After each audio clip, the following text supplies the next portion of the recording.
ಹೋಗ್ಬೇಕಾಗಿರುವಂತಹ ಎಲ್ಲಾ ಯಂಗ್ಸ್ಟರ್ಸು ಇವತ್ತಿನ ಸೇರಿದಿರಾ ಅಂತ ಅಂದ್ರೆ ಅಂತಮ್ಮ ನೀವೇ ಗ್ರೇಟು. ಎಷ್ಟು ಜನ ನಮ್ಮ ಸಹೋದರಿಯರು ಬಂದಿದ್ರ, ಹೆಣ್ಮಕ್ಳು ಎಷ್ಟು ಜನ ಬಂದಿದ್ರ, ಕೈ ಎತ್ತಿ ನೋಡೋಣ. ಒಂದ್ ನಿಮಿಷ, ಅದಕ್ಕಿಂತ ಮುಂಚೆ ಆಗಮಿಸಿರುವಂತ ಎಲ್ಲ ಮಾಧ್ಯಮ ಮಿತ್ರರಿಗೆ ಆತ್ಮೀಯವಾದ ಸ್ವಾಗತ ಸುಸ್ವಾಗತ. ಸರ್, ಈ ಲೈಟ್ ಏನ್ ನನ್ನ ಸೆಂಟರ್ ಕಣ್ಣಿಗೆನೆ ಹೊಡಿತಾ ಇದ್ದೀರ, ಹಿಂದ್ಗಡೆ ಇರುವಂತ ಬ್ರೈಟ್ ಆಗಿರೋ ಜನನೇ ನನಗೆ ಕಾಣ್ತಾ ಇಲ್ಲ.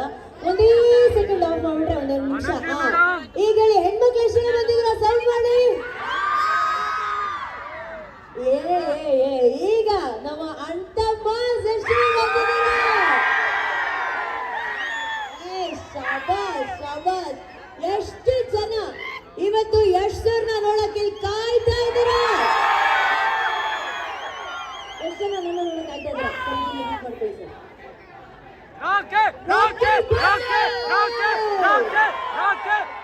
ಇವತ್ತು ಯಶ್ ಸರ್ನ ನಾವೆಲ್ಲರೂ ನೋಡಕ್ಕೆ ಕಾಯ್ತಾ ಇದೀವಿ. ಆದ್ರೆ ಯಶ್ ಸರ್ ಮನದ ಕಡಲು ಚಿತ್ರದ ಟ್ರೈಲರು, ಆ ಚಿತ್ರದ ನಾಯಕ ನಟ ನಟಿಯರನ್ನ ನೋಡೋದಕ್ಕೆ, ನಿರ್ದೇಶಕರನ್ನ ಭೇಟಿ ಮಾಡೋದಕ್ಕೆ, ಎಲ್ಲಕ್ಕಿಂತ ಹೆಚ್ಚಾಗಿ ಅಂತವಾಸ್ ನಿಮ್ಮನ್ನ ಮೀಟ್ ಮಾಡೋದಕ್ಕೆ ಕಾತರದಿಂದ ಕಾಯ್ತಾ ಇದ್ದಾರೆ. ಹಾಗಾದ್ರೆ ಕಾರ್ಯಕ್ರಮ ಶುರು ಮಾಡೋಣ. ಸೂಪರ್. ಓಕೆ, ಇಲ್ಲಿ ಬಂದಿರೋರು ಎಷ್ಟು ಯಂಗ್ಸ್ಟರ್ ಇದ್ರು ಅಥವಾ ನೆನ್ನೆ ಮೊನ್ನೆ ಹುಟ್ಟಿರೋರು ಇದಾರೋ ನನಗಂತೂ ಗೊತ್ತಿಲ್ಲ.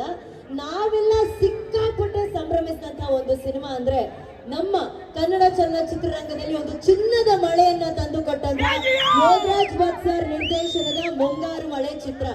ಎಷ್ಟು ಜನ ನೋಡಿದ್ರಮ್ಮ ಮುಂಗಾರು ಮಳೆಯಲ್ಲಿ? ನಾನು ತಪ್ಪು ಕ್ವಶನ್ ಕೇಳಿದೆ, ಯಾರು ನೋಡಿಲ್ಲ ಮುಂಗಾರು ಮಳೆ?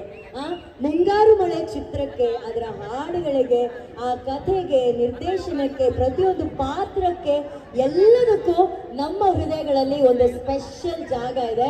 ಆ ಸ್ಪೆಷಲ್ ಜಾಗವನ್ನು ಕೊಟ್ಟಂತಹ ಯೋಗರಾಜ್ ಭಟ್ ಸರ್ ಅವರ ಮತ್ತೊಂದು ನಿರ್ದೇಶನ, ಒಂದು ಕಾವ್ಯಮಯವಾದಂತಹ ನಿರ್ದೇಶನ, ಮನದ ಕಡಲು. ನಿಮ್ಮ ಮನಸ್ಸು ಹೇಳ್ತಾ ಇದಾರೆ ಜೈ ಜೈ ಅಂತ ಹೇಳ್ಬಿಟ್ಟು. ಒಂದ್ ಕೆಲಸ ಮಾಡೋಣ, ಸರ್ರು ಕಾರ್ ಹತ್ತಿ ಹೊರಡ್ತಾ ಇದಾರೆ ಮನೆಯಿಂದ, ಸ್ವಲ್ಪ ಪ್ರಾಕ್ಟೀಸ್ ಮಾಡಿಸ್ಕೊಳ್ಳೋಣ. ನಾನು 3, 2, 1 ಅಂತ ನೀವೆಲ್ಲರೂ ರಾಕಿ ಬಾಯ್ ಅನ್ಬೇಕು. ಏನನ್ಬೇಕು? ರಾಕಿ ಬಾಯ್ ಹೇಳ್ತೀನೋ ಹೇಳಿ. 3, 2, 1 ನಿಮ್ಗಿಂತ ಜಾಸ್ತಿ ಎಕ್ಸೈಟೆಡ್ ನಾವು ಆಕ್ಟರ್ಸ್ ಇಲ್ಲಿ ಸಿಕ್ಕಾಪಟ್ಟೆ ಎಕ್ಸೈಟೆಡ್ ಆಗ್ಬಿಟ್ಟಿದ್ದಾರೆ. ಮನದ ಕಡಲು, ಈ ಕಡಲು ಇನ್ಮುಂದೆ ಜನರ ಮನಸ್ಸುಗಳನ್ನ ಸೇರೋದಕ್ಕೆ ರೆಡಿ ಆಗಿದೆ. ಈ ಚಿತ್ರದ ಒಂದು ಮೇಕಿಂಗ್ ಇದೆಯಲ್ಲ, ಅದು ಬಹಳನೇ ವಿಭಿನ್ನ.